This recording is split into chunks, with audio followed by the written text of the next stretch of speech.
Hello students, today we are started our civics chapter 2, role of the government in health. Last chapter में हमने equality के बारे में पढ़ा था।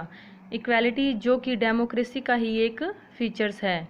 डेमोक्रेटिक कंट्री में पीपल एक्सपेक्ट करते हैं कि गवर्नमेंट उनके वेलफेयर के लिए वर्क करे, जैसे education, health, employment, housing, development of roads, electricity etcetera provide करवाकर। In this chapter we examine about meanings and problems related to health. तो फर्स्ट ऑफ ऑल हम देखेंगे कि what is health. Health means our ability to remain free of illness and injuries. Means किसी भी तरह की कोई बीमारी का न होना ही हेल्थ है। लेकिन हेल्थ का मीन हम सिर्फ डिजीज़ से ही नहीं लेते। डिजीज़ के अलावा हमें कुछ फैक्टर्स के बारे में भी सोचने की आवश्यकता होती है, क्योंकि इनसे हमारी हेल्थ पर अफेक्ट पड़ता है। फॉर एग्ज़ाम्पल, अगर लोगों को पीने के लिए safe and clean drinking water नहीं मिलता या खाने के लिए पर्याप्त भोजन नहीं मिलता, तो इससे कई बीमारियां हो सकती है। तो इसी तरह से हेल्थ का मीन है फिज़िकली एंड मेंटली फिट होना। तो नेक्स्ट हम देखेंगे हेल्थ केयर इन इंडिया। बीमारियों से बचने के लिए या उनके इलाज के लिए हमें हेल्थ केयर फैसिलिटीज़ की ज़रूरत होती है, जैसे hospital, health centres, laboratories, blood bank, ambulance etcetera.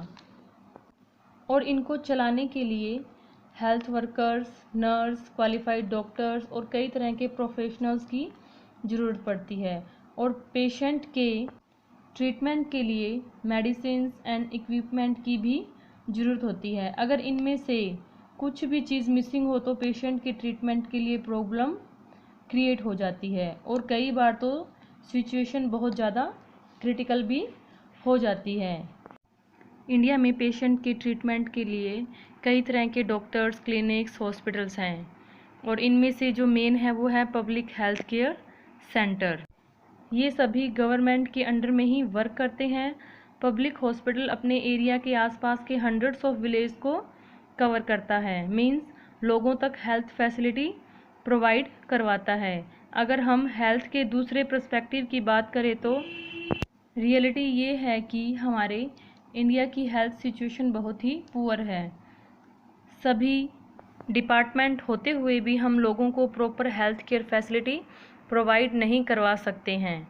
हमारी कंट्री में नॉलेज, मनी और पीपल विद एक्सपीरियंस भी है, लेकिन फिर भी हम सबके लिए जो हेल्थ केयर फैसिलिटी अवेलेबल नहीं करवा सकते हैं। इन्हीं रीज़न को हम स्टोरी के थ्रू समझेंगे। ये स्टोरी अमन और रंजन से रिलेटेड है, जो कि दोनों बेस्ट फ्रेंड हैं।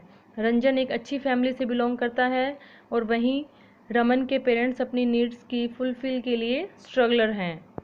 अमन और रंजन दोनों ही कई दिनों के बाद स्कूल आते हैं और एक दूसरे से मिलते हैं।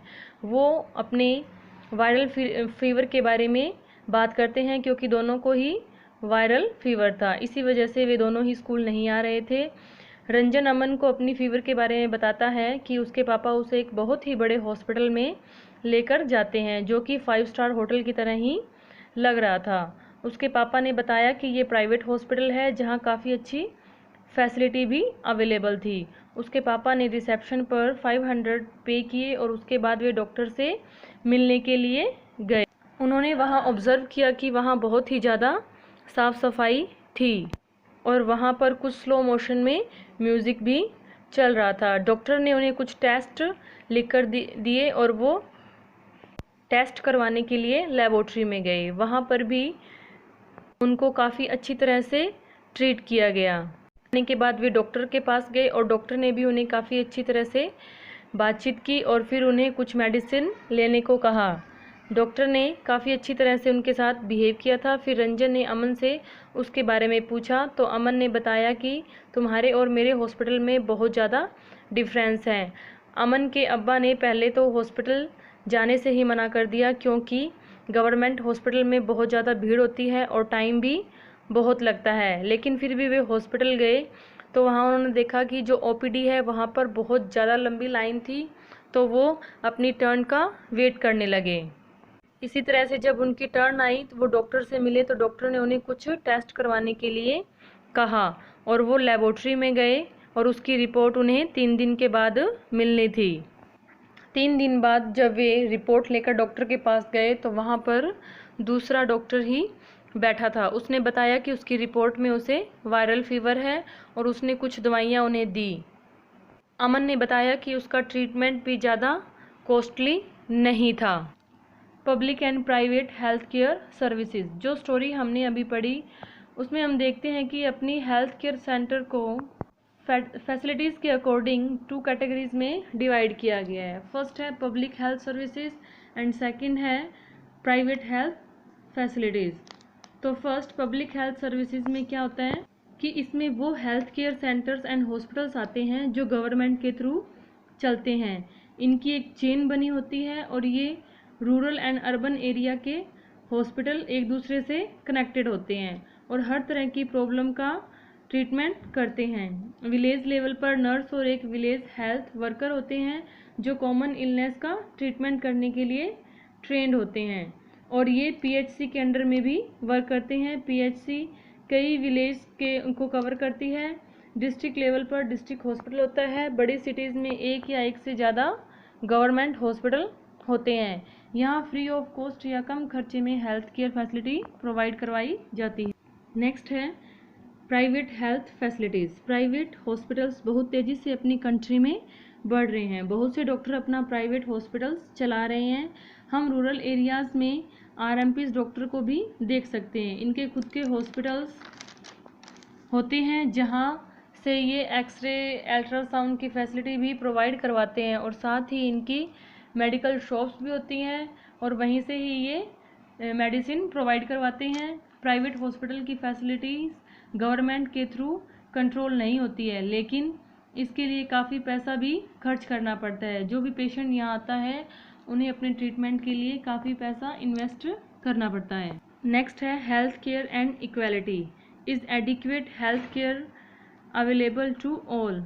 ये रियल में एक सोचने का विषय है कि क्या हमारे यहाँ पर पूरा पर्याप्त हेल्थ केयर फैसिलिटी अवेलेबल है या नहीं। अगर हम देखें तो इंडिया में पब्लिक हॉस्पिटल की बजाय प्राइवेट हॉस्पिटल बढ़ रहे हैं। लोग इन्हें एज ए बिजनेस ले रहे हैं। इनकी सर्विसेज की कॉस्ट भी बहुत ज़्यादा हाई होती है और मेडिसिन भी बहुत ज़्यादा एक्सपेंसिव होती है। कई लोग तो इन्हें अफोर्ड भी नहीं कर पाते हैं और पैसे उधार लेकर अपना ट्रीटमेंट करवाते हैं।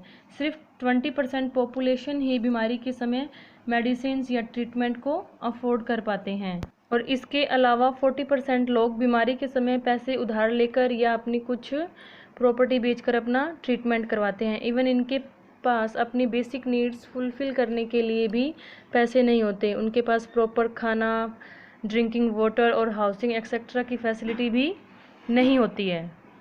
What can be done. हमारी कंट्री में बहुत से लोगों का हेल्थ सिचुएशन ज़्यादा अच्छी नहीं है, तो ये गवर्नमेंट की रिस्पॉन्सिबिलिटी बनती है कि वो सभी सिटीजन स्पेशली पुअर पीपल को qualitative health care service provide करवाए, लोगों तक बेसिक फैसिलिटीज़ पहुंचाए जिससे बीमारियां कम फैले और लोगों को बीमारियों के बारे में अवेयर करें। अवेयरनेस कैंप वगैरह लगाएं जिससे लोगों में बीमारियों के बारे में जागरूकता आए और वो उनसे घबराएं नहीं। तो स्टूडेंट्स, ये अपने चैप्टर 2 के मेन पॉइंट्स थे और आपको क्वेश्चन आंसर्स पीडीएफ के थ्रू मिल जाएंगे।